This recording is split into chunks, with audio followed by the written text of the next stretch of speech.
명분과 국익을 최우선의 원칙으로 세우고 실용적이고 유연한 자세로 단호하게 대응할 사안, 실용적으로 협력할 문제를 분리하는 균형 있는, 균형 잡힌 외교력이 절실하다 그렇게 생각해요. 자, 한미 관계가 최상의 관계다 그랬는데 지금 최상의 관계는 우리와 미국과의 관계가 아니고 미국과 일본의 관계 아닙니까? 그 한미 관계가 최상이라는 평가를 가지고 굉장히 좋다고 하는 평가를 양국이 같이 하고 있습니다. 그리고 한미 관계하고 미일 관계를 둘을 놓고 이렇게 제로섬 게임으로 꼭 볼 필요는 없지 않는가. 물론 반드시 제로섬 게임으로 볼 거는 없지만 지금 4월 29일 날에 아베 신조 일본 총리가 미 상하원 합동총회 연설하게 돼 있잖아요. 네, 그렇습니다. 또 지금 미국의 이 외교 관계 당국자들이 요즘에 일본 편드는 발언들을 많이 하고 있잖아요. 그 부분에 대해서는 조금 이제 말씀드릴 것도 있습니다. 이건 나중에 또 얘기합시다. 어쨌든 지금 한미 관계보다 미일 관계가 훨씬 더 결속력을 다지고 있는 것이 객관적인 국제사회의 평가 아닙니까? 꼭 그렇지 않습니다. 우리 박근혜 대통령이 의회 연설을 이미 2013년에 했고 역대 대한민국 대통령들이 6차례 미국 의회 연설을 했습니다. 우리가 많이 한 게 중요한 게 아니고 전범 국가인 일본의 총리가 미국 상하원 합동총회에서 연설을 하게 됐다는 것이 문제인 거 아니에요. 우리가 몇 번 더 했다는 얘기가 여기서 왜 나옵니까? 올해가 70주년이기 때문에 그런 점에서 미국 의회가 동맹국인 일본의 총리에게 기회를 준 것으로 생각을 하고 있습니다. 매사를 다 우리한테 좋게만 생각하지 마세요. 지금 우리에게 전범 국가에 지나지 않는 일본의 아베 총리가 더군다나 우리에 대해서 어떤 지금 입장을 보이고 있는지 잘 알잖아요. 그런 사람이 미국의 상하원 합동총회에서 연설하게 됐는데 어떻게 우리 외교 당국이 그런 식으로 얘기할 수 있어요? 우리 외교 당국의 역량의 한계를 보여주는 일 중에 하나 아닙니까?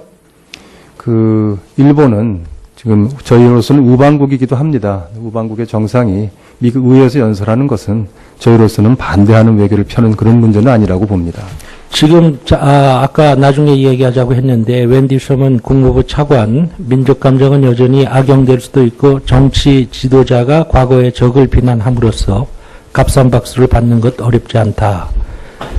데니얼 러셀 국무부 동아태 차관부, 아베 총리의 위안부는 인신매매의 피해자 발언은 긍정적 메시지다. 카터 국방부 장관 이런 등등의 발언이 있잖아요. 네. 이런 미국 관료들의 이 퇴행적 발언이 최상의 관계에 있다는 한미 관계를 설명할 수 있다고 보십니까? 미국 정부에서는 권위 있는 국무부 대변인의 발언으로서 역사 문제에 대한 미국의 일관된 입장을 계속 밝히고 있습니다.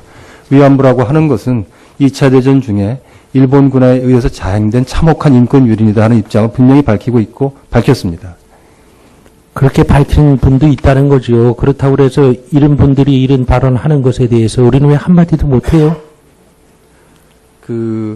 미국이 말이에요. 1905년 필리핀의 지배를 인정하는 대신에 일본의 대한민국 지배를 인정한 이 가스라 테프트 미략 체결했잖아요. 일본의 패망이 임박했을 때 미국 정부는 전범국 일본이 아니라 피해국인 한반도를 분단시켰어요. 또 샌프란시스코 조약 1951년 독도가 한국 영토임을 명시하지 않아서 한일 갈등에 일조했다는 얘기도 있어요. 왜 우리는 미국한테 이렇게 할 말 못해요? 이런 미국에게. 미국이 우리나라의 유일한 동맹국이고 우리나라의 안보와 한반도의 평화를 지키는 데 많은 역할을 하고 있습니다. 존경하는 김한길 의원님 말씀하신 부분도 물론 저희가 잘 알고 있습니다만은 미국 스스로가요. 평화헌법 국가 일본을 설계했잖아요. 전후에. 네. 그런데 이제는 전쟁할 수 있는 나라가 되라고 오히려 일본에게 요구하고 있는 것 같아요. 일본 군국주의의 최대 피해자인 한국에게 일본의 군사 대국화를 용인하고 군사적으로도 협력하기를 촉구하고 있는 것 같아요. 그런 그 문제, 종착점으로 한미일 삼각동맹을 설계하고 있는 것 같지 않아요? 그러고 있잖아요. 근데 우리는 도대체 일본의 안보 역할 증대나 집단적 자위권에 대한 우리 정부에서는 그동안의 명확한 입장을 또 공개적으로도 발표했고, 그다음 미국, 일본에 대해서 설명을 했습니다. 뭐 그런 결과들이 반영이 돼서 이 미일 방위 그 지침에 있어서 미일 동맹의 틀 내에서 또 제3국의 주권, 즉 한국의 주권을 존중한다라고 하는 공동 보도문이 지난주 한미일 국방당국 회담에서 나오기도 했습니다. 미국은 냉전 시대에 한국을 아시아의 대소련 봉쇄의 전처 기지로 삼았어요. 그랬던 것처럼 21세기에도 한국을 대중 봉쇄의 전처 기지로 삼으려는 도구적 관점을 가지고 있는 것은 아닌가 하는 생각을 지우기가 어려워요. 외교부 차관 어떻게 생각하세요? 그 미국이 그 45년 광복 이후에 그 남쪽에 한반도 남쪽으로 진주했다가 아시는 것으로는 다 철수하지 않았습니까? 그 주한미군이 다시 들어오게 되고 한미 간의 동맹조약이 맺어지게 된 것이 출발이 북한의 남침이었다 하는 역사적 사실이 있습니다. 1분 더 드리세요. 미국이 기대하고 있는 미래와 우리 국민이 바라는 미래가 상충될 수 있다고도 생각하는데요. 차관 어떻게 생각하십니까? 저는 한국의 외교관이고 우리나라 입장과 국익에서 모든 일을 보도록 하는 것이 저희 임무입니다. 그래서 미국의 입장도 또 이익도 우리 입장과 이익에 견주어 봐서 부합이 되면 저희랑 같은 입장을 취하게 되는 것이다 이렇게 생각을 합니다. 그 대답 믿어도 돼요? 예, 그렇습니다. 꼭 그렇게 해주세요. 네. 예? 예. 고맙습니다. 식으로 얘기할 수 있어요. 우리 외교 당국의 역량의 한계를 보여주는 일 중에 하나 아닙니까? 일본은 지금 저희로서는 우방국이기도 합니다. 우방국의 정상이 미국 의회에서 연설하는 것은 저희로서는 반대하는 외교를 펴는 그런 문제는 아니라고 봅니다.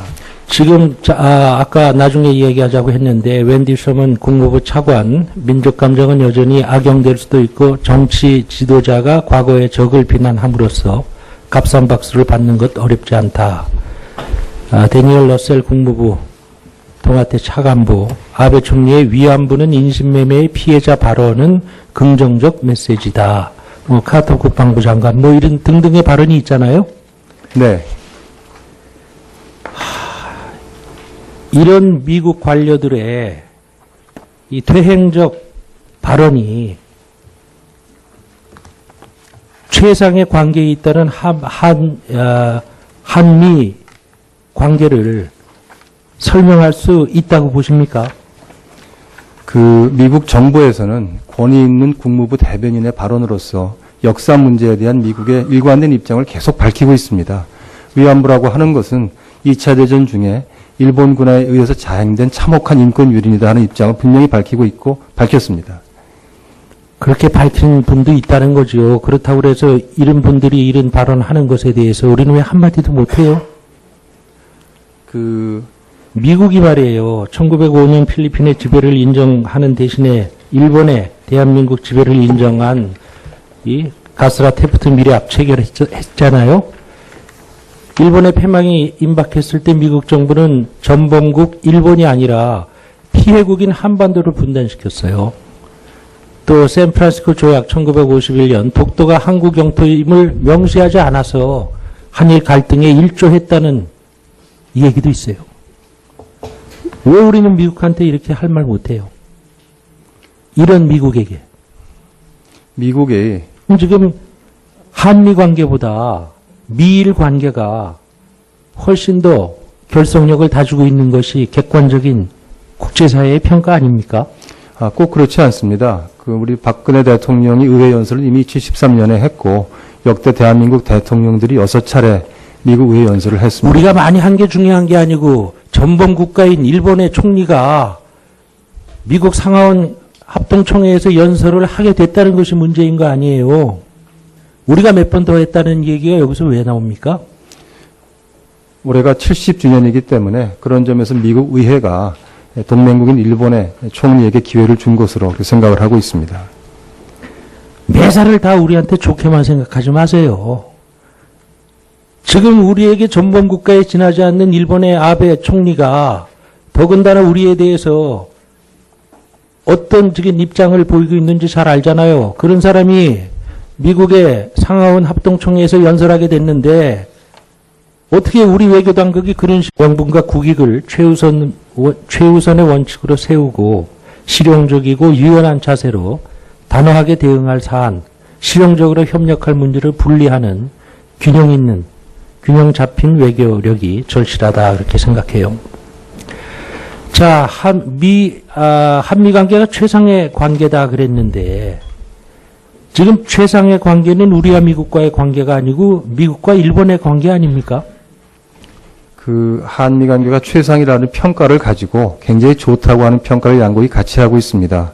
그리고 한미 관계하고 미일 관계를 둘을 놓고 이렇게 제로섬 게임으로 꼭 볼 필요는 없지 않는가. 물론 반드시 제로섬 게임으로 볼 거는 없지만 지금 4월 29일 날에 아베 신조 일본 총리가 미 상하원 합동총회 연설하게 돼 있잖아요. 네, 그렇습니다. 또 지금 미국의 이 외교 관계 당국자들이 요즘에 일본 편드는 발언들을 많이 하고 있잖아요. 그 부분에 대해서는 조금 이제 말씀드릴 것도 있습니다. 이건 나중에 또 얘기합시다. 어쨌든 우리나라의 유일한 동맹국이고 우리나라의 그 안보와 한반도의 평화를 지키는데 많은 역할을 하고 있습니다.